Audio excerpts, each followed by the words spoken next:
गोबां मा बाइक बहरनाय हुमखि धमखि बम तमरेवनाय বোমা নিক্ষেপ খাইনাय नगो नगो थाङै हुमखि होनाय बाधा रेखा आंनाव তিনি कबलि खालामो भारतीय जनता पार्टी नो के हुमखि बुथाग्रि माया তিনি টাকা চালাবো फुंनि सिमे জায়গায় জায়গায় যেভাবে হুমকি মানে আপনি জ্যান্ত প্রমাণ রেখা আর চিনি রাজ্যনি সভাপতি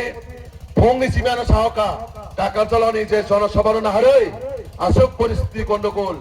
प्रग्राम जों थानाय बयान सक्रिया যতই কঠিন পরিস্থিতি হোক আমি আজকে টাকা চলে যাব এবং আমাদের কর্মীদের সঙ্গে কথা বলবো সেটা হচ্ছে আমাদের রাজ্য সভাপতির কমিটমেন্ট বরাবর আমি বলেছিলাম টাকা চলার মধ্যে তো খুব একটা ভয়াবহ পরিস্থিতি অবস্থা তারপরেও উনি বলেছেন এবং কথা দিয়েছেন যাই পরিস্থিতি থাকুক যতই কঠিন পরিস্থিতি থাকুক আমাদের কর্মীর পাশে আমার যেতে হবে সেই হচ্ছে আমাদের রাজ্য সভাপতির কমিটমেন্ট তার জন্য আমি মাননীয় রাজ্য সভাপতিকে ধন্যবাদ জানাই এই ভয়াবহ পরিস্থিতির মধ্যেও আপনি আমাদের গার্জিয়ান আপনি আমাদের অভিভাবক আমাদের পাশে এসে দাঁড়িয়েছেন